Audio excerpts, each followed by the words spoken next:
موضوع درس في سوء معتقدات المشركين والرد عليهم سورة الزخرف تفسير ابن كثير.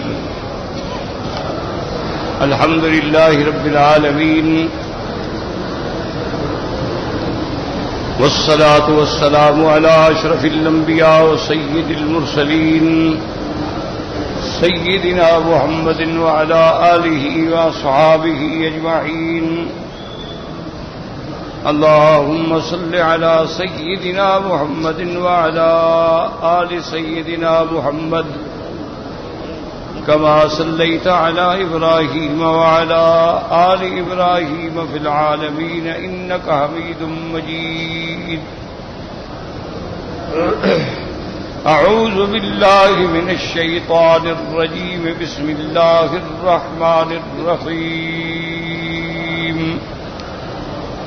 ومن يعش عن ذكر الرحمن نقيض له شيطانا فهو له قرين.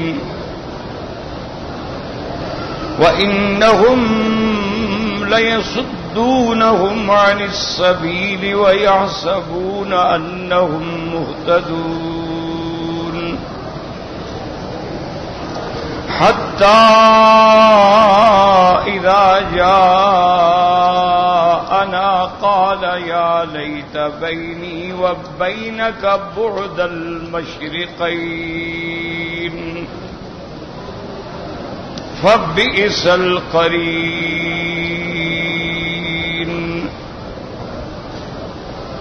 ولن ينفعكم اليوم إذ ظلمتم أنكم في العذاب مشتركون.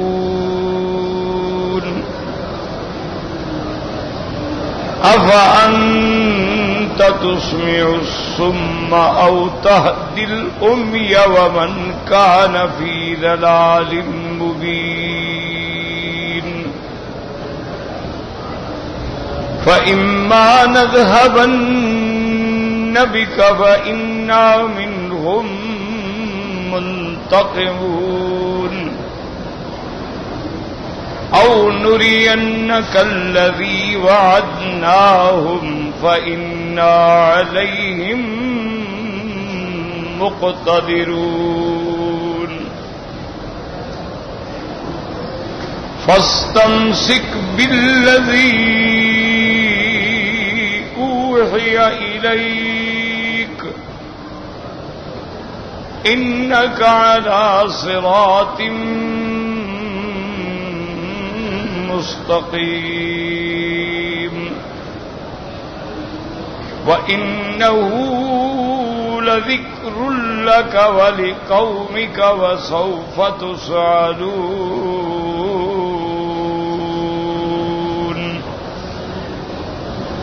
واسأل من أرسلنا من قبلك من رسلنا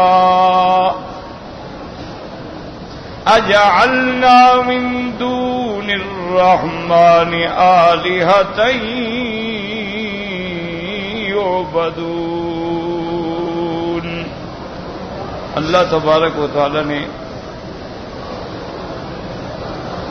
کلام مقدس کی ان آیات مبارکہ میں جیسا الحمدللہ پڑھ چکے ہیں کہ اللہ نے اس بات توحید، اس بات وحدانیت، الوہیت، قدرت کاملہ اور اس پر اپنے دلائل کا ذکر فرمایا. اس کے بعد اللہ نے مشرکین کا رد فرمایا کہ ان کے پاس کوئی دلیل نہیں، کوئی حجت نہیں، محض کہ ہمارے باپ دادے کا یہی طریقہ. پھر اللہ تبارک و تعالی نے سیدنا ابراہیم علیہ السلام کا واقعہ بیان فرمایا کہ اگر تم نے باپ دادے کی اتباع ہی کرنی ہے تو پھر ابراہیم علیہ السلام کی اتباع کرو، جنہوں نے اللہ کی توحید کے لیے پورے عالم سے ٹکر لی، بادشاہوں سے ٹکر لی، قوم سے ٹکر لی، والدین سے ٹکر لی. اور پھر ہجرت فرما کے وہ جگہ بھی چھوڑ دی، وہ وطن بھی چھوڑ دیا اور اعلان برات کر دیا کہ تمہارا میرا کوئی تعلق۔ اور یہی وہ نصیحت اور یہی وہ بات جو تھی اپنی اولاد میں بھی پابندی سے فرما گئے کہ بھی اسی عقیدے پہ قائم رہنا ہے اور یہی عقیدہ حق ہے۔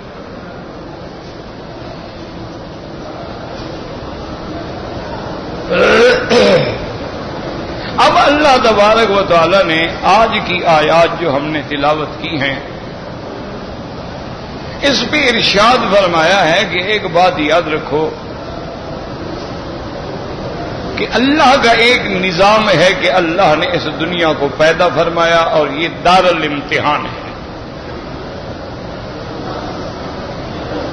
اس سے پہلے سب سے پہلے جو ہے وہ عالم الارواح ہے، جس میں اللہ نے تمام ارواح سے ایک وعدہ لیا تھا، عہد لیا تھا، الست بربکم قالوا بلا۔ پھر اس کے بعد جو ہے وہ عالم دنیا ہے جس میں آپ اور ہم زندہ ہیں۔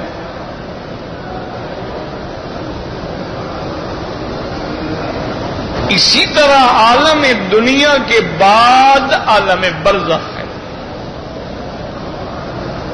عالم برزخ کا کیا معنی ہے؟ یعنی دنیا اور آخرت کے درمیان جو ہے یہ برزخ ہے۔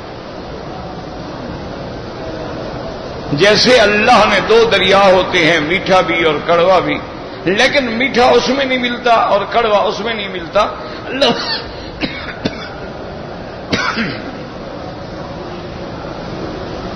اللہ نے قرآن میں فرما دیا ہے کہ مرج البحرین یلتقیان بینہما برزخ، ان کے درمیان میں ہم نے ایک حد رکھ دی ہے، حاجز ہے، وہ ان کو ایک دوسرے پر زیادتی نہیں کرنے دیتا۔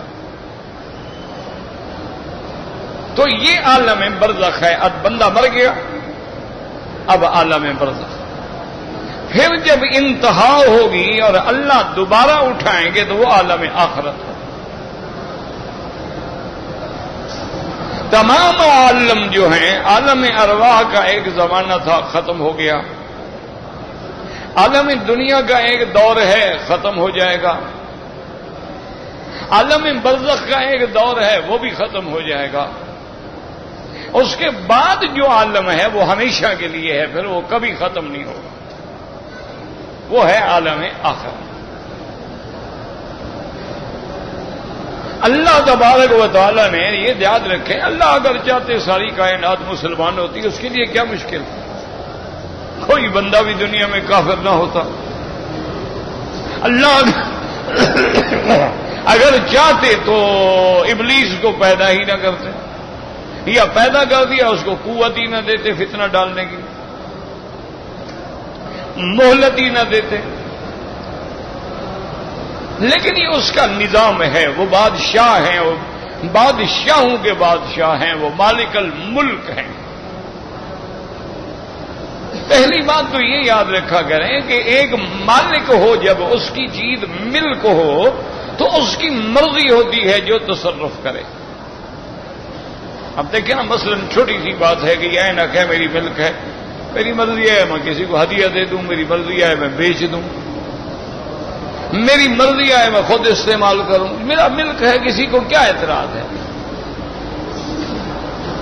جیسے آپ لوگوں کی زمین ہوتی ہے ماشاءاللہ نا، کہ ہمارا ملک تو ایک عارضی ملک ہے نا، مجازی ملک ہے، ہم مر جائیں گے سب کو تو یہاں پڑا رہ جائے گا، لیکن اس میں بھی ہماری مرضی ہوتی ہے۔ دیکھ گندم کاشت کریں، اس میں ہم کپاس کاشت کریں، اس میں ہم گنا کاشت کریں، اس میں ہم سبزیاں لگائیں، اس میں ہم گرین ہاؤسز بنا دیں۔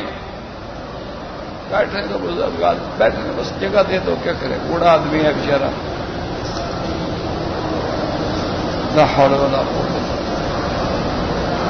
لا حول ولا قوت۔ بہرحال کہنے کا مقصد یہ تھا کہ اس میں تمہیں تصرف کا حق ہے، تو جب اللہ مالک ہے اور ایک جگہ خدا نے نہیں فرمایا، سارے قرآن کو دیکھ لیں، 1000 مقام پہ آپ کو ملے گا لہو ملک السماوات والارض، آسمانوں اور زمینوں کا ملک اسی کے لیے ہے۔ للہ ما فی السماوات وما فی الارض، اللہ ہی کے لیے ہے جو کچھ آسمانوں میں ہے، زمینوں میں ہے۔ سبح للہ ما فی السماوات وما فی الارض، اسی کی تسبیح کرتے ہیں جو آسمانوں میں ہیں، جو زمینوں میں ہے۔ اللہ فرماتے ہیں الا لہ الخلق والامر، اسی کی مخلوق ہے، اسی کا حکم ہے۔ قل اللہم مالک الملک تؤتی الملک من تشاء وتنزع الملک ممن تشاء، کہہ دو کہ اللہ ہی مالک الملک ہے، جس کو چاہے دے، جس کو چاہے چھین لے، وہ مالک ہے۔ کہیں فرمایا تبارک الذی بیدہ الملک، وہ ذات جو ہمیشہ ہے، دائم ہے، ثابت ہے، اسی کے ہاتھ میں ساری کائنات ہے۔ ایک ایک مقام پہ آپ پڑھیں گے ہر جگہ جب یہ ملک اسی کا ہے، اس لیے اس نے فرما دیا کہ لا یسأل عما یفعل، اس سے کوئی سوال نہیں کر سکتا، وہ جو چاہے کرے، اس کا ملک ہے، اس کا ملک ہے۔ کیوں؟ وہ مالک ہے، جب مالک ہے تو ٹھیک ہے۔ اب کسی کو کیا حق ہے کہ یہ کہے کہ جناب آپ نے اس کو تو 100 سال عمر دی ہے اور اس کو 60 سال دی ہے، اور آپ نے جناب اس کو عالم بنایا، اس کو جاہل بنایا ہے، آپ نے اس کو ولی اللہ بنایا ہے اور اس کو آپ نے فاسق و فاجر بنایا تھا، کیوں کیا؟ اس کی مرضی۔ جب وہ مالک ہے تو کسی کو کیا حق ہے پوچھنے؟ لیکن اس ملک کے باوجود عدل بھی ہے اس کا کہ وہ کوئی کام زبردستی نہیں کرنا چاہتے، اس لیے اللہ نے ایک نظام بنایا، پیغمبر بھیجے، رسول بھیجے، کتابیں بھیجی، ان کو معجزات دیے، شریعت دی، چمکتا ہوا دین دیا کہ جا کے لوگوں کو سمجھاؤ کہ یہ حق ہے، یہ باطل ہے، یہ توحید ہے، یہ شرک ہے، یہ صدق ہے، یہ کذب ہے، اور اس کے بعد پھر ان کو ان کے حال پہ چھوڑ دو، جو اختیار کریں گے اس کے مطابق ان کا انعام یا سزا ہو۔ اللہ کسی پہ ظلم نہیں فرماتا کہ زبردستی اس کو مسلمان بنا دے، نہیں، زبردستی اس کو کافر بنا دے، قطعاً۔ اللہ نے ہر بندے کو قوت حواس خمسہ دی ہیں اور ہر بندے کو اختیار دیا ہے کہ تم کیا چاہتے ہو۔ یہ مسجد کا راستہ ہے اور یہ میکدے کا ہے، جدھر جانا جاؤ، لیکن یاد رکھو ادھر جاؤ گے تو خیر ہے اور ادھر جاؤ گے تو شر ہے، یہ تمہاری مرضی ہے۔ ادھر جاؤ گے تو جنت ہے، ادھر جاؤ گے تو جہنم ہے، یہ دیکھ لو، سن لو، اب آگے تمہاری مرضی، جو مرضی ہے کرو۔ یہ غلط بات ہے لوگوں کے دماغ میں، یہ تقدیر میں لکھا ہے، جی تقدیر میں لکھا ہے، تقدیر میں لکھا ہے ہم زنا کریں، خدا ہم سے زبردستی زنا کرواتا ہے، پھر سزا بھی دیتا ہے۔ یہ جاہلوں نے بنا رکھا، سمجھتے ہی نہیں کہ تقدیر کیا ہے۔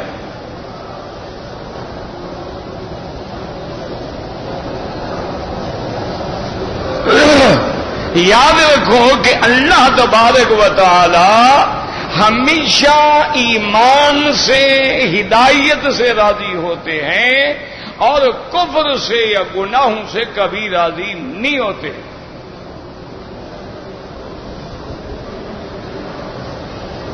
اس لیے قرآن نے کھول دیا ان تکفروا فإن اللہ غنی، اگر کفر کرو اللہ غنی، اس کو کیا نقصان ہے؟ لیکن اللہ کفر سے راضی نہیں، یعنی اگر تم گناہ کرتے ہو، کفر کرتے ہو، اللہ کو پسند نہیں۔ اگر ایمان لاؤ اللہ کو پسند ہے، باقی تمہاری مرضی ہے، جو چاہو لے آؤ، ایمان لاؤ، کفر کرو، جو مرضی ہے کرو۔ اسی لیے اللہ نے قرآن میں واضح فرما دیا ہے کہ انا ہدیناہ السبیل اما شاکرا و اما کفورا۔ اللہ فرماتے ہیں ہم نے اپنے بندوں کو راستہ دکھلا دیا ہے، ہم نے ان کو عقل دی ہے، سمع دی ہے، بصر دی ہے، حواس خمسہ دیے ہیں، اور پھر راستہ ہم نے واضح کر دیا ہے۔ اب آگے انسانوں کی دو قسمیں ہیں، یا تو وہ شکر گزار بن کے ایمان لے آتا ہے اور یا ناشکرا بن کے کافر ہو جاتا ہے۔ اللہ فرماتے ہیں ہم نے راستہ بتلا دیا، اب تمہاری مرضی کیا چاہتے ہو۔ فَمَنْ شَاءَ مِنْكُمْ فَلْيُؤْمِنْ وَمَنْ شَاءَ مِنْكُمْ فَلْيَكْفُرْ۔ اللہ فرماتا ہے جو چاہے تم میں ایمان لے آئے، جو چاہے کفر کرے، مجھے کیا ہے۔ اور ساتھ یہ بھی بتلا دیا میرے آقا نے، محبوب دو عالم نے، رحمت دو عالم صلی اللہ علیہ وسلم نے، اللہ کے کروڑوں صلاۃ و سلام ہو میرے آقا محمد مصطفیٰ پہ، فرما دیا کہ لو یعنی اجمع الخلق علی اتقى رجل واحد منکم، اگر ساری مخلوق ایماندار متقی پرہیزگار بن جائے اللہ کو کوئی فائدہ نہیں۔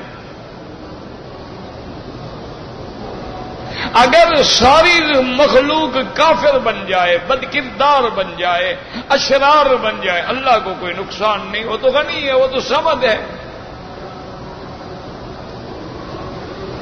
اس نے تو یہ عالم اس لیے بنایا ہے کہ تمہارا امتحان ہو، اور امتحان تب ہوگا جب دونوں چیزیں ہوں گی، حق بھی ہو اور باطل بھی ہو، رات بھی ہو اور دن بھی ہو، نور بھی ہو اور ظلمت بھی ہو، جہالت بھی ہو صداقت بھی ہو، ابو جہل کی قوت بھی ہو اور ابو بکر کا ایمان بھی ہو۔ امتحان تو تب ہوگا۔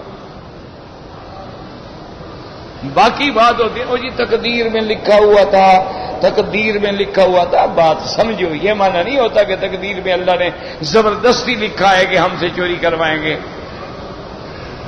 اچھی بات ہے، چوری بھی خود کروائیں، سزا بھی خود دیں، اچھا انصاف ہے پھر اللہ کا۔ مانا یہ ہے کہ کرنا ہم نے ہے، لیکن پیدا ہونے سے لے کر موت تک جو جو ہم کریں گے وہ ہمارے کرنے سے پہلے جانتا ہے کہ فلاں دن یہ عمرے پہ جائے گا، فلاں دن یہ طواف کرے گا، فلاں دن یہ مدینے جائے گا، فلاں دن یہ واپس آئے گا، فلاں دن یہ اپنے ملک میں جائے گا۔ ہر چیز اس کے چونکہ علم میں ہے، اس نے ساری کائنات کے احوال لکھ کے لوح محفوظ میں محفوظ کر دیے ہیں۔ اب جب وہ واقعہ پیش آتا ہے اور فرشتے کھولتے ہوں گے سبحانک لا علم لنا الا ما علمتنا، واقعی مولا تیرا علم ہے، ہمیں تو کوئی پتہ نہیں، جو آپ نے پہلے لکھا ہے وہی ہوا ہے۔ یہ نہیں کہ اللہ نے ہم سے جبرن کروایا ہے، کیا ہم نے ہے، جو ہم نے کرنا تھا وہ لکھ دیا ہے۔ بات کو سمجھا کریں، یہ معنی نہیں ہوتا تقدیر کا کہ اللہ او جی تقدیر ہے جی اللہ نے آپ کو اچھا بنا دیا ہمیں برا بنا، او جی تقدیر ہے اللہ نے مجھے شرابی، کیوں جناب تقدیر ہے؟ کوئی تقدیر نہیں۔ 2 دن کمرہ بند کر کے جناب صبح شام 10 اس کو لتر مارو، دیکھو شراب چھوڑتا ہے کہ نہیں چھوڑتا، پھر تقدیر کہاں گئی؟ 4 دن الٹا لٹکا دو، دیکھو جناب نشہ نکل جاتا ہے اوپر نیچے سے کہ نہیں نکلتا ہے، سارا کاربن آکسائڈ خارج ہو جائے گا، جان چھوٹ جائے گی۔ یہ کیا ہے کہ تقدیر، لوگوں نے ایسے جاہلوں کے مسئلے بنا رکھے ہیں۔ یاد رکھو کوئی بات نہیں، تقدیر کا معنی یہ ہے کہ چونکہ ہر چیز اللہ کے علم میں ہے، یعنی ابھی آدم پیدا نہیں ہوئے، اللہ کے علم میں ہے کہ میں آخری نبی محمد مصطفیٰ کو بناؤں، اللہ لکھ چکے، ابھی آدم پیدا بھی نہیں ہوا۔ اسی لیے معنی یہ ہوتا ہے تقدیر کا، اور پھر مسلمان کا ایمان ہوتا ہے کہ نؤمن بالقدر خیرہ و شرہ من اللہ تعالی، کہ لا شک خیر اور شر کے پیدا کرنے والا اللہ ہے، لیکن اس نے ہمیں بتا دیا ہے کہ پانی کا یہ فائدہ ہے اور آگ جلاتی ہے اور پانی جلاتا ہے، اس نے بتا دیا ہے۔ اس کے بعد آگ میں کودتے ہو تو کود جاؤ، تمہاری مرضی ہے۔ اس لیے اب اللہ فرماتے ہیں کہ یاد رکھو 2 راستے، ایک بندہ مثلا دنیا میں آ گیا، والذین اہتدوا، جو بندہ ہدایت کا راستہ ڈھونڈتا ہے، لنہدینہم سبلنا، اللہ فرماتے ہیں پھر اس کے لیے میں ہدایت کے راستے کھول دیتا ہوں۔ یہ ہدایت کا متلاشی ہے، یہ ہدایت ڈھونڈنا چاہتا ہے، ورنہ پھر میں بھی رستے کھول دیتا ہوں۔ اور وہ صرف جاہدوا فینا کوشش کرتا ہے، لنہدینہم سبلنا، پھر ہم اپنے طریقے، اپنے رستے ہدایت کے اس کے لیے کھول دیتے ہیں کہ جب اس نے کوشش کی اللہ نے ہدایت کا رستہ کھول دیا۔ اور اللہ فرماتا ہے کہ میرے پیغمبر آنے کے بعد، قرآن آنے کے بعد، ہدایت آنے کے بعد وہ کفر سے باز نہیں آتا تو پھر میں بھی مہریں لگا دیتا ہوں کہ ہمیشہ جہنم میں پڑا رہے۔ نہیں مانتا دفع ہو، اللہ کو کیا کرے؟ اس لیے ایک سٹیج وہ آ جاتی ہے نا جو اللہ نے فرمایا سواء علیہم اانذرتہم ام لم تنذرہم لا یؤمنون۔ اللہ نے فرمایا میرے مدنی اب آپ ان کافروں کو ڈرائیں یا نہ ڈرائیں برابر ہے، یہ ایمان نہیں لائیں گے۔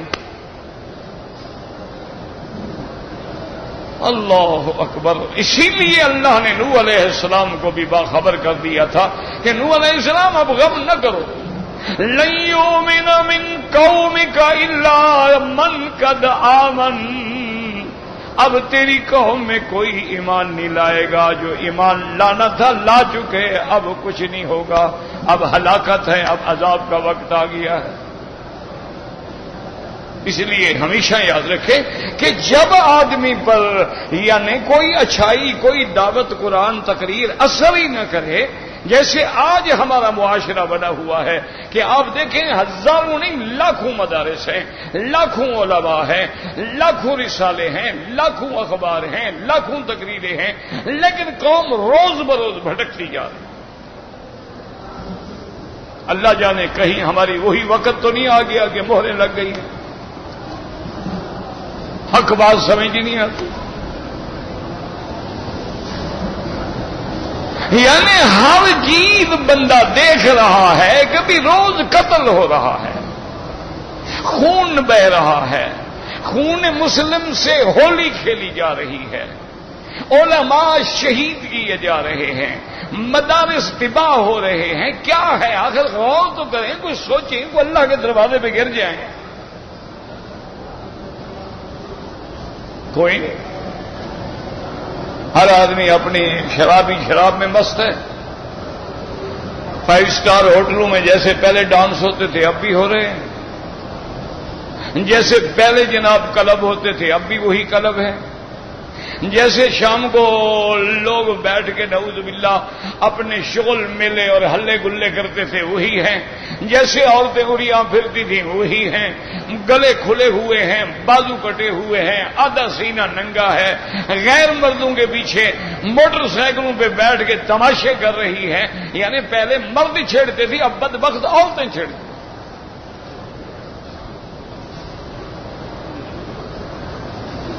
انا للہ و انا الیہ راجعون۔ تو آخر مجھے بتاؤ کیا ہوگا، کیسے سمجھو گے کہ بھی بار بار اللہ کا عذاب آ رہا ہے، پانی بند ہے، بجلی بند ہے، روٹی بند ہے، آٹا بند ہے، قتل ہے، خون ہے، امن، پھر کب سمجھو گے؟ اب بھی تم اللہ کو نہیں مناتے ہو، اللہ کو راضی نہیں کرتے ہو۔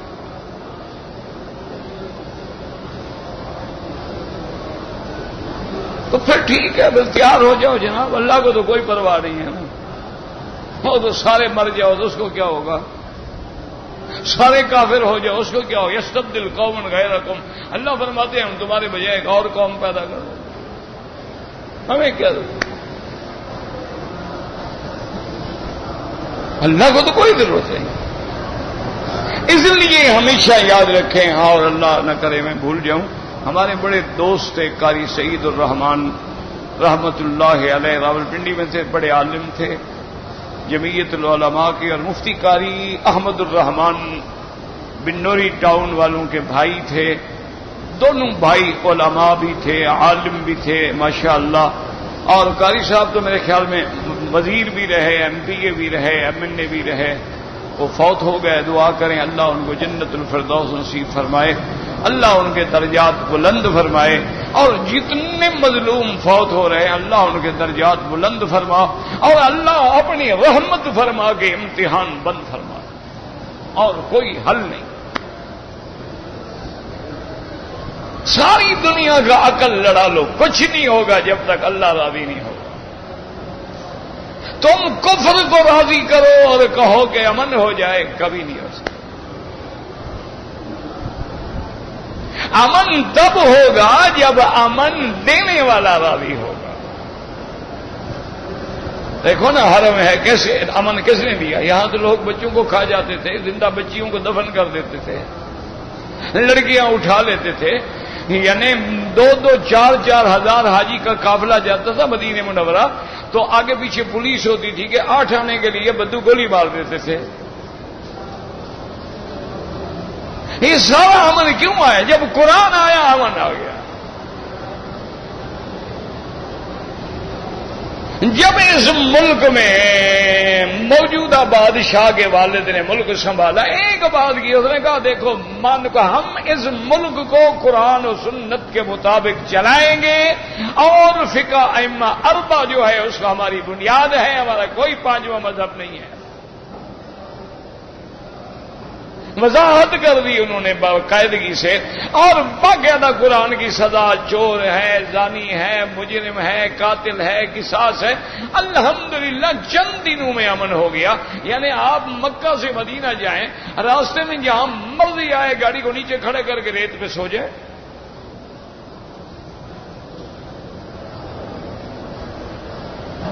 اور تمہاری حال کیا ہے کہ سیکورٹی گارڈ رکھتے ہو وہی ڈاکہ مارتا ہے، پولیس والے کو بلا کے پہلے پہ کھڑا کرتے ہو وہی قتل کر کے دوڑ جاتا ہے۔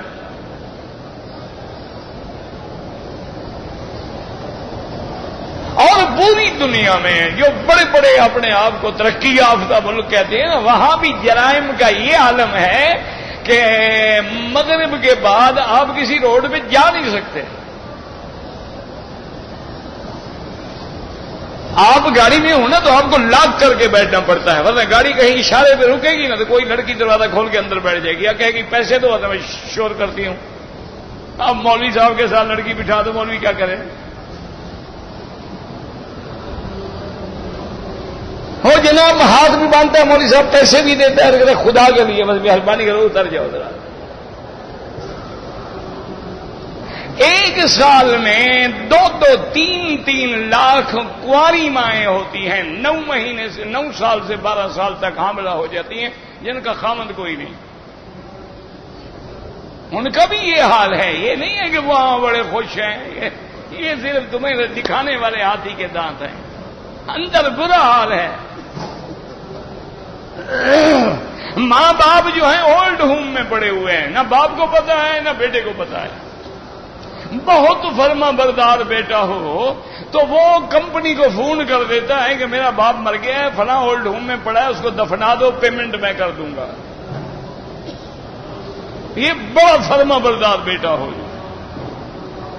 ان کا حال تم سے برا ہے، یہ تو بس دکھانے والی باتیں ہیں نا جی، ہم ترقی یافتہ ہیں۔ کیا ترقی یافتہ ہو بھائی؟ ایک دن میں ہزاروں کی تعداد میں زنا بالجبر ہوتا۔ یہ تمہارے جو ترقی یافتہ ملک ہیں، ان کے ایک سکول میں لڑکا آتا ہے 10 سال کا، بندوق لے کے 20 ساتھیوں کو مار دیتا ہے۔ یہ نہیں ہے کہ جناب وہ بڑے ترقی یافتہ ہے اور بڑا عمل ہے، وہ تم مسلمانوں کو لوٹ مار کے کھا رہے ہیں، ان کے اپنے پلے میں کچھ بھی نہیں ہے۔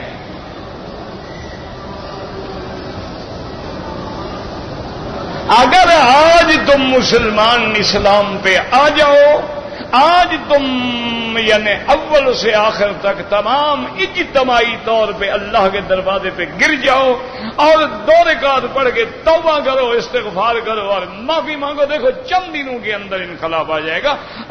زمین میں دریا نہیں ہے نا ہمارے پاس، آسمان سے تو پانی آ سکتا ہے نا، اس پر تو کسی نے ڈیم نہیں بنائے۔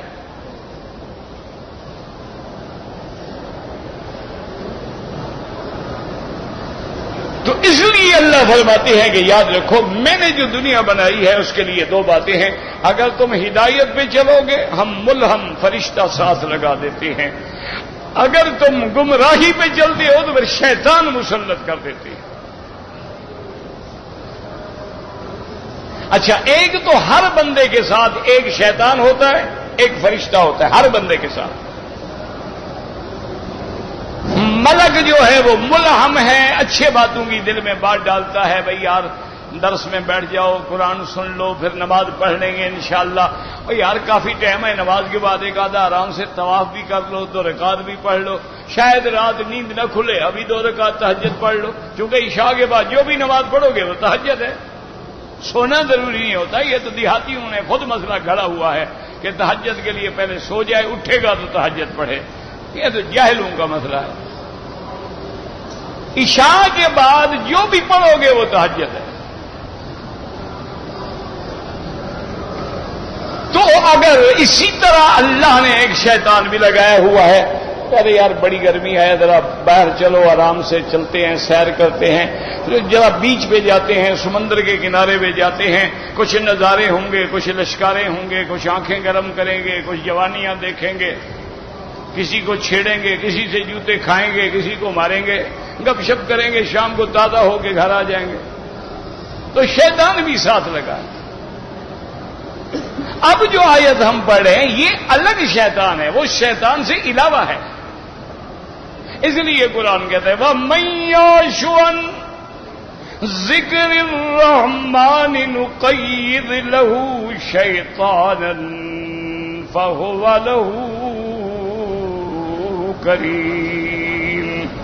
اللہ فرماتا ہے جو بندہ وَمَن يَعْشُ مانا يُعْرِض، اعراض کرے، تغافل کرے، بے پرواہی کرے، اندھا بن جائے، اللہ کے ذکر سے ہٹ جائے، اعراض کرے. اور اس کے بعد فرمایا نقیض لہ شیطانا، پھر ہم اس پہ ایک شیطان کو مسلط کر دیتے ہیں. فَهُوَ لَهُ قَرِينٌ، اور وہ اس کا ساتھی ہوتا ہے، دوست ہوتا ہے، اس کا ساتھی بن جاتا ہے. اس لیے علماء نے فرمایا کہ جب آدمی برا ہوتا ہے تو پھر صحبت بھی بری مل جاتی ہے، اور جب آدمی ہدایت پہ ہو تو پھر صحبت بھی اچھی مل جاتی ہے. یہ نظام ہے. جیسے اللہ نے دوسرے مقام پہ فرمایا کہ فَلَمَّا زَاغُوا أَزَاغَ اللَّهُ قُلُوبَهُمْ، جب وہ راستے سے ہٹ گئے، بچل گئے، تو ہم نے بھی ان کے دلوں کو بدل ڈالا کہ تم نہیں چاہتے دفع ہو، اللہ کو کیا ضرورت ہے. وَقَيَّضْنَا لَهُمْ قُرَنَاءَ فَزَيَّنُوا لَهُمْ مَا بَيْنَ أَيْدِيهِمْ وَمَا خَلْفَهُمْ. اللہ فرماتے ہیں پھر ہم بھی ان پہ شیطانوں کو مسلط کر دیتے ہیں. اور یاد رکھو شیطان سے بڑا ضروری نہیں ہوتا وہ جن ہو، انسانوں میں بھی شیطان ہوتے ہیں نا. شیطان 2 قسم کے ہوتے ہیں، جنوں میں بھی ہوتے ہیں اور انسانوں میں بھی ہوتے ہیں. اور جو دوست برائی پہ لگے سمجھ لو یہ انسانوں والے شیطان ہیں، کیونکہ شیطان دونوں سے ہوتے. اس لیے قرآن میں نا من الجنۃ والناس، یا اللہ ہمیں ہر اس شیطان سے پناہ دے جو جنوں سے ہو یا انسانوں سے ہو. تو اگر تیرا کوئی برا دوست ہے تو سمجھ لو یہ شیطان ہے، یہ انسانوں میں سے شیطان ہے، یہ اپنے اس باپ ابلیس کی ڈیوٹی پوری کر رہا ہے. تو یہ شیطان ادھر بھی ہوتے فرمایا کہ جب وہ برے ہوتے ہیں ہم بھی ان پہ شیطان لگا دیتے ہیں. فَزَيَّنُوا لَهُم مَّا بَيْنَ أَيْدِيهِمْ وَمَا خَلْفَهُمْ، پھر وہ شیطان ان کے لیے ان کے برے اعمال کو مزین کر دیتے. اور بھائی جوانی ہے یار، 4 دن کی جوانی ہے، کھا لو پی لو، بابر بعیش کوش عالم دوبارہ نیس. پھر جناب کب موقع ملے گا یار، چھوڑو مولویوں کے بعد، جب بوڑھے ہوں گے توبہ کر لیں گے، نماز بھی پڑھ لیں گے، تہجد بھی پڑھ لیں گے. یہ پتہ نہیں کہ سانس بھی آئے گا کہ نہیں آئے گا، کب توبہ کر لو گے. وَمَا تَدْرِي نَفْسٌ مَّاذَا تَكْسِبُ غَدًا، کسی بندے کو پتہ نہیں کہ کل کیا ہوگا. وَمَا تَدْرِي نَفْسٌ بِأَيِّ أَرْضٍ تموت. اللہ فرماتا ہے کسی کو پتہ نہیں کہ میری موت کہاں آئے گی. اس لیے اللہ پاک نے یہاں قرآن میں فرما دیا ہے. اس کے بعد فرمایا انہم لیصدونہم عن السبیل ویحسبون انہم مہتدون. اور پھر ان کو یہ سیدھے راستے سے روک دیتے ہیں, ہٹا دیتے ہیں, اور یہ سمجھتے ہیں کہ ہم ہدایت پہ جا رہے ہیں, حالانکہ پتہ نہیں کہ ہم گمراہی میں ڈوب چکے ہیں. اب اللہ فرماتے ہیں پھر انجام کیا ہوگا؟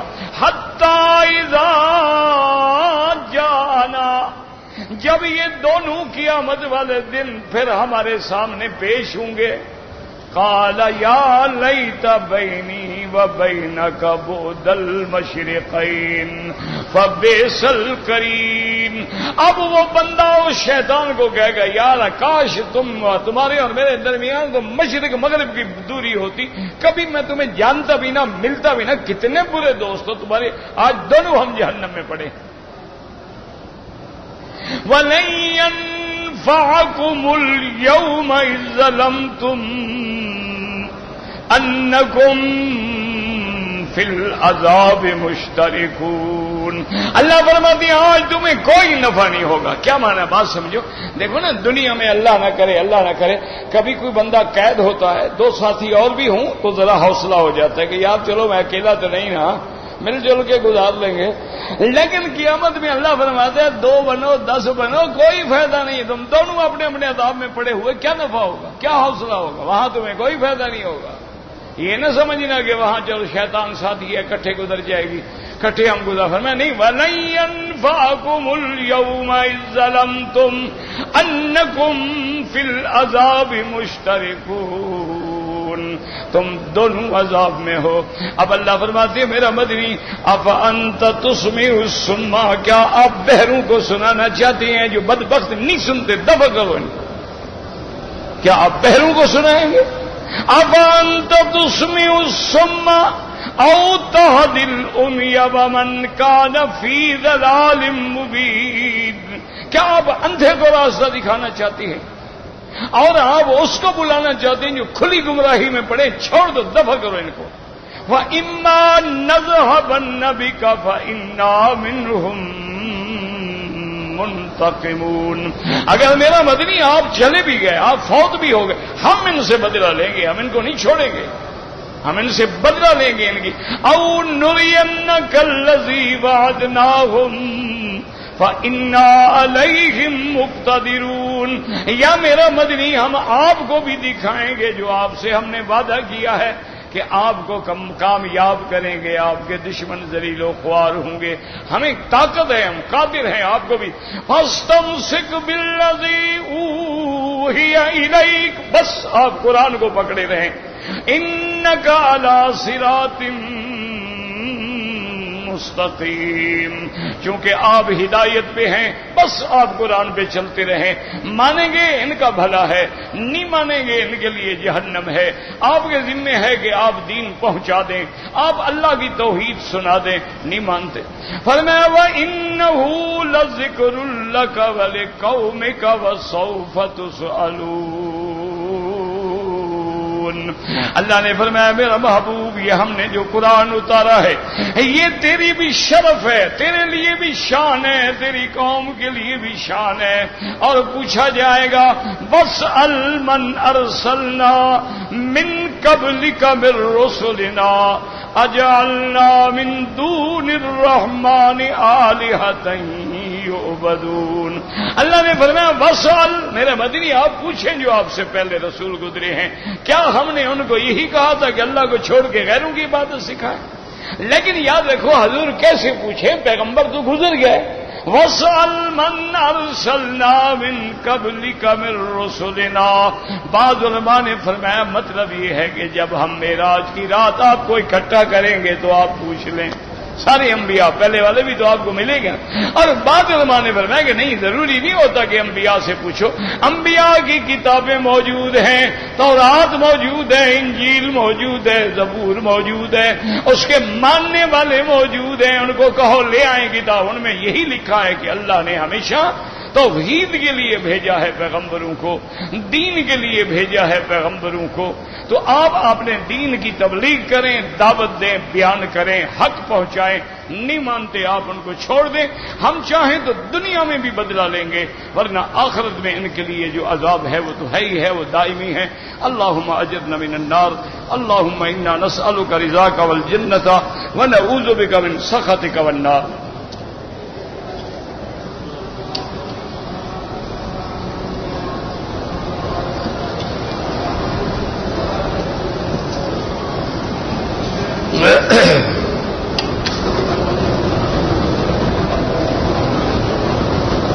کہتے جی کہ اگر کوئی آدمی اپنے ہاتھ سے اپنی شہوت کو ضائع کرے، اس پہ اللہ کی لعنت ہے، اور قیامت والے دن اس کے ہاتھ میں حمل ہوگا، تاکہ تمام حشر والے دیکھ لیں کہ یہ وہ بدبخت ہے جو اپنے ہاتھ سے اپنی شہوت رانی کرتا.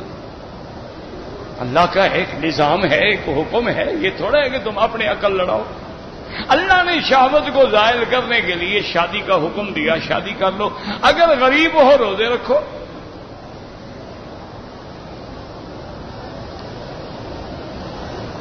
حضور پاک نے فرمایا کہ یا معشر الشباب، اے نوجوانوں، من استطاع منکم الباءۃ فلیتزوج، جو طاقت رکھتا ہے، پیسہ ہے، خرچہ ہے، شادی کرے. ومن لم یستطع، اگر طاقت نہیں ہے، فلیصم، وہ روزے رکھے زیادہ. فإن الصوم له وجاء، یہ روزہ رکھنا جو ہے اس کی اور شہوت کے درمیان میں ڈھال بن جاتا ہے، لہذا وہ زیادہ روزے رکھے. یعنی ہر مہینے میں 3 روزے، 13، 14، 15، سوموار، جمعرات، یا ایک دن روزہ، ایک دن افطار، جو حضرت داؤد علیہ السلام کا روزہ ہے کہ کان یصوم یومن و یفطر یومن، ایک دن روزہ رکھتے تھے اور ایک دن آپ افطار فرماتے تھے. تو اس کا علاج موجود ہے. یہ نہیں ہے کہ نعوذ باللہ غلط راستے سے آدمی اپنی شہوت کو ضائع کرے، وہ تو حرام ہے.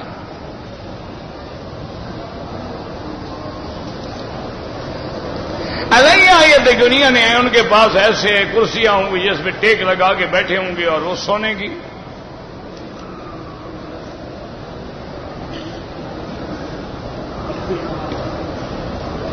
آیت کریمہ پڑھانے کے بعد پتہ نہیں کیا لکھا ہے، ظلم کرنے، بناؤ، پرانے، پتہ نہیں کیا ہے، پتہ نہیں یہ کون سی زبان ہے بھائی، مجھے تو نہیں آتی. کہتے جی کہ نماز جنازہ کے بعد سلام جو ہے وہ ایک طرف ہے یا 2 طرف ہے، دونوں حدیث میں موجود ہیں. ایک طرف بھی سلام پھیرو تو نماز مکمل ہو جاتی ہے، مسئلہ سمجھو. لیکن 2 دفعہ سلام پھیرو گے تو صاف بات ہے جتنے کلمات زیادہ ہوں گے اتنا ثواب بھی زیادہ ہوگا، جتنا گڑ زیادہ ہوگا اتنا میٹھا بھی زیادہ ہوگا. اب ایک آدمی 4 رکعت پڑھتا ہے، ایک آدمی 2 رکعت پڑھتا ہے. ایک آدمی ایک دفعہ کہتا ہے یا سلام ہو یا سلام، ایک آدمی 4 دفعہ کہتا ہے. تو لہذا اسی لیے تمام مفروضہ نمازوں میں دونوں طرف سلام پھیرا جاتا ہے. لیکن بعض علماء جو ہیں جیسے حنابلہ ہیں، امام احمد ابن حنبل رحمۃ اللہ علیہ کی فقہ پہ چونکہ بعض احادیث میں ایک سلام کا بھی ذکر آتا ہے تو انہوں نے یہ فیصلہ کر لیا کہ بھی فرض نمازوں میں تو دونوں سلاموں پہ عمل کرو اور جنازے میں ایک سلام پہ عمل کرو تاکہ دونوں حدیثوں پہ عمل ہو جائے. امام ابو حنیفہ فرماتے ہیں کہ اس پہ عمل کرو جس میں ثواب زیادہ ملتا ہو. ثواب 2 سلام پہ زیادہ ملتا ہے یا ایک پہ؟ کھلی بات ہے کہ 2 سلام پہ زیادہ ہے.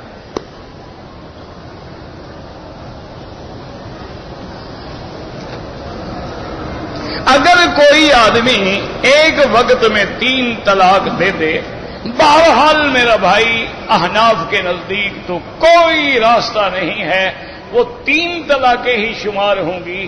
اب وہ بیوی اس کے لیے حلال ہی نہیں ہو سکتی جب تک عدت کے بعد شادی کرے اور دوسری شادی والا بھی اپنے منشے سے طلاق دے یا مر جائے. یہ نہیں کہ کرائے کے لیے شادی ہو 1 رات کی. اس پہ نبی پاک نے لعنت بھیجی ہے. یہ جو کرتے ہیں نبی یار اب کیا کریں, حلالہ کرانا ہے, مہربانی کرو ایک رات کے لیے شادی کر لو, کل کو صبح طلاق دے دینا اور پیسے بھی لو, بیوی بھی لو, بس مجھے حلال لگا دو. یہ حرام ہے. لعن اللہ المحلل والمحلل له. حضور نے فرمایا حلالہ کرنے والے پر بھی لعنت ہے, کرانے والے پر بھی لعنت. بہرحال میرا بھائی, احناف کے نزدیک تو کوئی رستہ نہیں ہے, اور میں نے جہاں تک پڑھا ہے جمہور کے نزدیک بھی کوئی رستہ نہیں ہے. البتہ بعض علماء اہل حدیث ایک مجلس میں ایک وقت میں 3 طلاق کو ایک کہتے ہیں, تو آپ جانے وہ جانے. حنفی علماء تو یہ فتویٰ نہیں دے سکتے.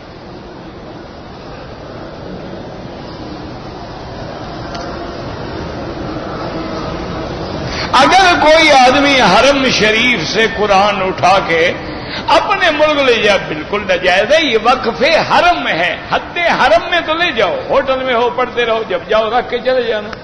چونکہ سارا مکہ حرم ہے, اس لیے آپ شہر میں جہاں لے جائیں پڑھیں, لیکن جب گھر جائیں تو ان کو مکے میں رکھ کے جائیں, کیونکہ یہ تو وقف حرم ہے. لکھا ہوتا ہے وقف الحرم یا وقف المسجد الحرام, ایک ہی بات ہے. اس کو گھر لے جانا منع ہے. لیکن الحمدللہ یہاں کی حکومت نے, اللہ ان کو جزائے خیر دے, کئی دفاتر بنائے ہیں. آپ کو قرآن ضرورت ہے, آپ وہاں جائیں, وہ آپ کو ہدیہ دے دیں. ضروری ہے کہ آپ چوری لے جائیں.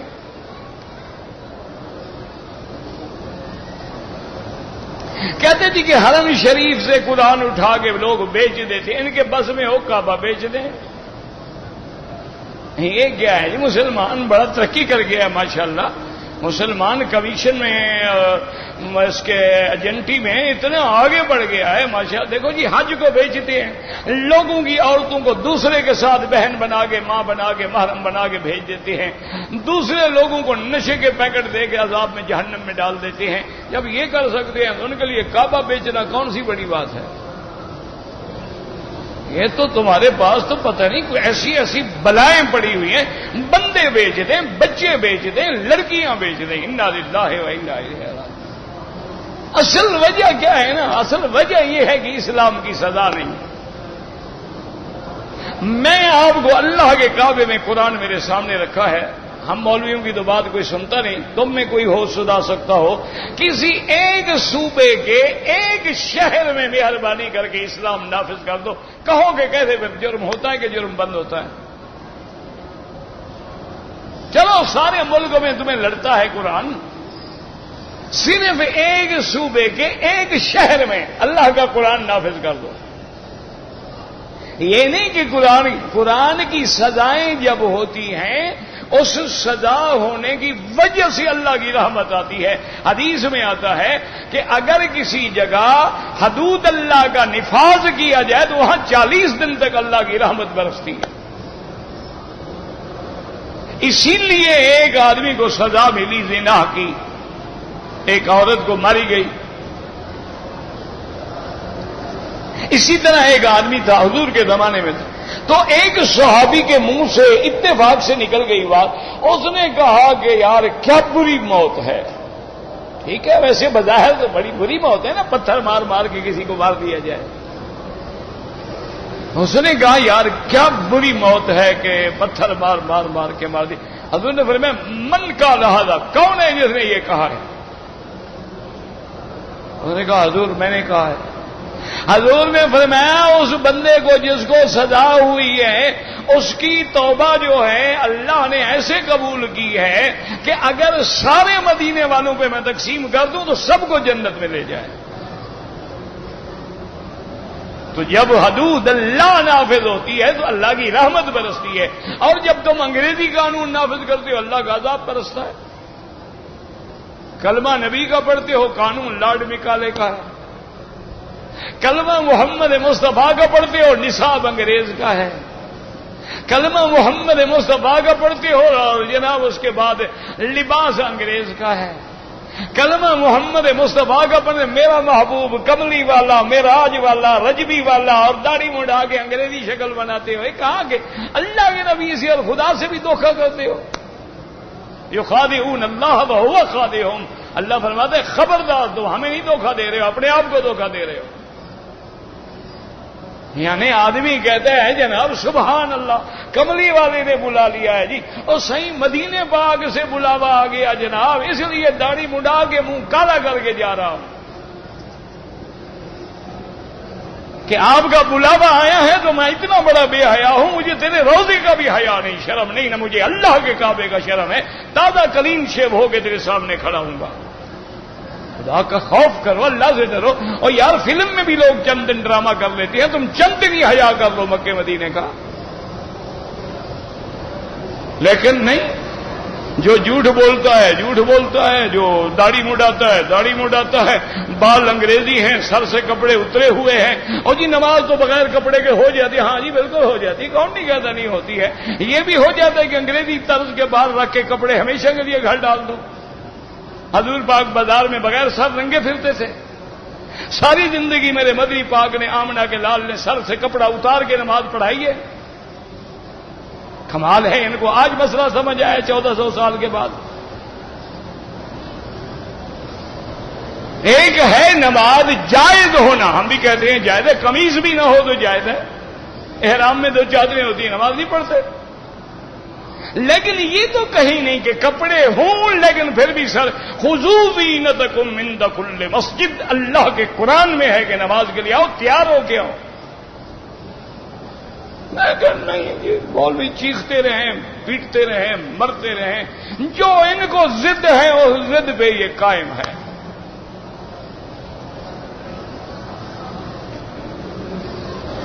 میں بینک میں کام کرتا ہوں، آپ کی تنخواہ بالکل حلال ہے، لیکن دوسری نوکری ڈھونڈتے رہو، جب مل جائے اس پہ لعنت بھیجو، چھوڑ دو اس کو۔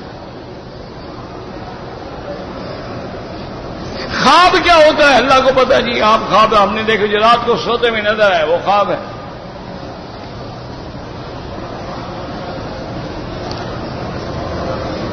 امام مالک کے متبعین جو ہیں ان کے نزدیک جو ہے وہ بھی ہاتھ باندھنا ہے، وہ قول ضعیف ہے ہاتھ چھوڑنے والا۔ آج کل صرف جو روافض ہیں شیعہ ہیں نا وہ ہاتھ چھوڑتے ہیں۔ کرکٹ کھیلنا جائز ہے، ہاں جی بالکل ہر چیز جائز ہے، کیوں نہیں جائز جناب؟ کرکٹ وہ لڑکیوں کے ساتھ کھیلا کرو۔ اور سب سے بڑی بات یہ ہے کہ جو بڑے بڑے ہیں نا تمہارے، ان کو کہو اپنی بیٹیوں کو میدان میں اتاریں۔ لوگوں کی ٹانگیں دیکھتے ہو تو تمہاری بیٹی کی ٹانگیں بھی تو لوگ دیکھیں نا۔ خدا کا خوف کرو، جب غیر محرم کے سامنے جاننا ناجائز ہے تو کرکٹ کھیلنا کیسے جائز ہے؟ جب غیر محرم کے ساتھ بات کرنا ناجائز ہے تو کرکٹ کے میدان میں جا کے جناب اپنے کارکردگی اور اپنے ایکسرسائز دکھانا کہاں جائز ہو گیا؟ انا للہ و انا الیہ راجعون۔ یہ کہتے ہیں ترقی نہیں کر رہے ہو، جہنم میں جا رہے ہو۔ ترقی ہوتی ہے کہ بی بی فاطمہ کی طرز پہ چلو، ترقی ہوگی کہ تم بی بی زینب والا حیا سیکھو، ترقی ہوگی تم بی بی عائشہ والا پردہ سیکھو کہ اس کو قیامت کے دن کا فکر تھا کہ یا رسول اللہ جب ہم قبروں سے اٹھیں گے، ادھر عورت ہے ادھر مرد ہے، ادھر عورت ہے ادھر مرد ہے، پھر پردے کا کیا ہوگا؟ حضور نے فرمایا عجیب بات ہے عائشہ، تمہیں اس دن بھی پردے کا خیال ہے؟ وہ تو ایسا دن ہوگا کہ جس کی آنکھیں پھٹی رہے گی تو آنکھیں پلک بھی نہیں جھپک سکے گا، دیکھے گا کیا؟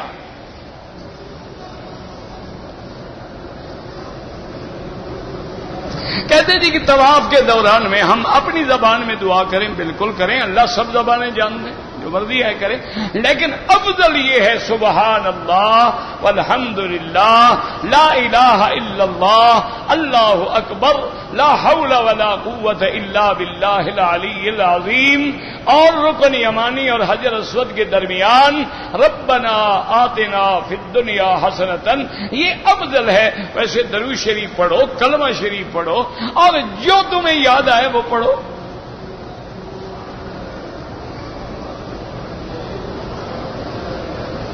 کہتے ہیں جی کہ شوہر اگر بغیر بتائے چوری سے دوسری شادی کرے، کس سے چوری کر رہا ہے؟ نا دوسری شادی کرنا چوری ہے، قرآن کہتا ہے اس کو اجازت ہے، چوری کس سے کر رہا ہے؟ جب وہ اتنا بزدل ہے کہ اس کو چوری سمجھتا ہے تو لعنت بھیجو، نہ کرو دوسری شادی۔ جب قرآن نے تمہیں حق دیا ہے 4 شادیاں کرنے کا، چوری کس بات کی؟ اگر تم پہلی بیوی کے ڈنڈے سے یا چپل سے ڈرتے ہو تو نہ کرو، خام خواہ بے عزتی نہ کراؤ اپنی۔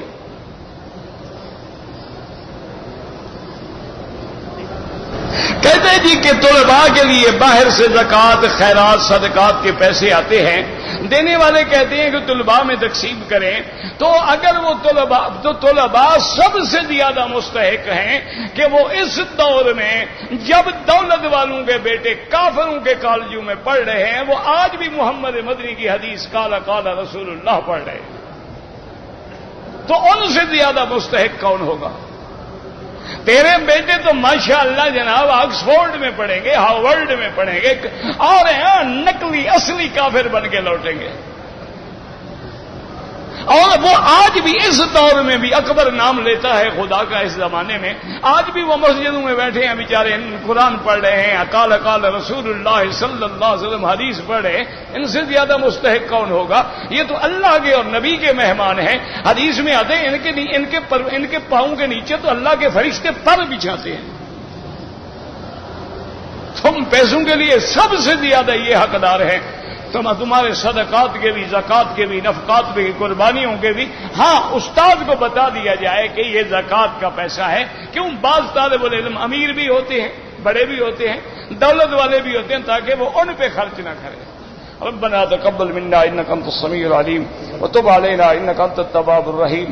یا اللہ تمام آنے والوں کا عمرہ منظور فرما، یا اللہ تمام آنے والوں کی حاضری منظور فرما، یا اللہ تمام آنے والوں کے چہرے پہ سنت محمد مصطفیٰ کا نور روشن فرما، یا اللہ یا ارحم الراحمین۔ مسلمان عراق میں ہیں، فلسطین میں ہیں، کشمیر میں ہیں، عرب میں ہیں، عجم میں ہیں، اللہ ان کی جان مال آبرو عزت کی حفاظت فرما، یا اللہ پاکستان پہ رحم فرما، یا اللہ پاکستان پہ رحم فرما، یا اللہ مسلمان ہندوستان میں ہیں، بنگلہ دیش میں ہیں، یا اللہ جس زمین میں ہیں، آسمانوں میں ہیں، فضاؤں میں ہیں، ان کی جان مال آبرو عزت کی حفاظت فرما، یا اللہ مساجد و مدارس کی حفاظت فرما، یا اللہ قرآن والوں کی حفاظت فرما، یا اللہ تبلیغ والوں کی حفاظت فرما، یا اللہ دین والوں کی حفاظت فرما، یا اللہ اپنے نام لیواؤں کی حفاظت فرما، یا اللہ اپنے خزانے غیب سے رزق عطا فرما، یا اللہ ہمارے قاری سعید الرحمان صاحب اور جتنے احباب فوت ہو گئے ان کی قبروں کو باغ جنت بنا۔ اللہم اشفنا واشف مرضانا وارحم موتانا واستجب دعاءنا ولا تخيب رجاءنا برحمتك يا ارحم الراحمين۔ اللهم لا تجعلنا من القانتين، اللهم لا تجعلنا مزغة للمعذرين، اللهم لا تجعلنا عقلة للظالمين، اللهم اجعلنا من السعداء ولا تجعلنا من الاشقياء، اللهم كن بنا شفيقا ورحيما، لا تجعلنا من الاشقياء برحمتك يا ارحم الراحمين، يا ارحم الراحمين، يا حليم يا كريم يا واسع المغفرة، يا حليم يا كريم يا واسع المغفرة، يا حليم يا كريم يا واسع المغفرة۔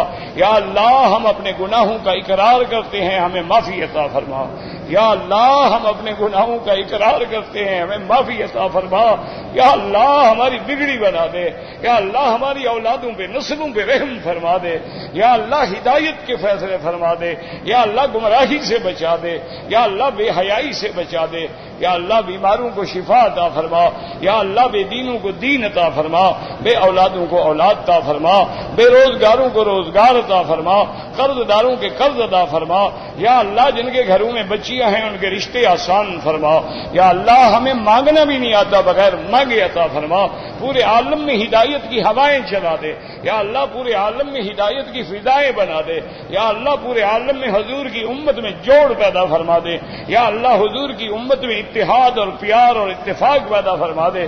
ربنا آتنا فی الدنیا حسنۃ وفی الآخرۃ حسنۃ وقنا عذاب النار۔ سبحان ربک رب العزۃ عما یصفون وسلام علی المرسلین والحمد للہ رب العالمین، آمین۔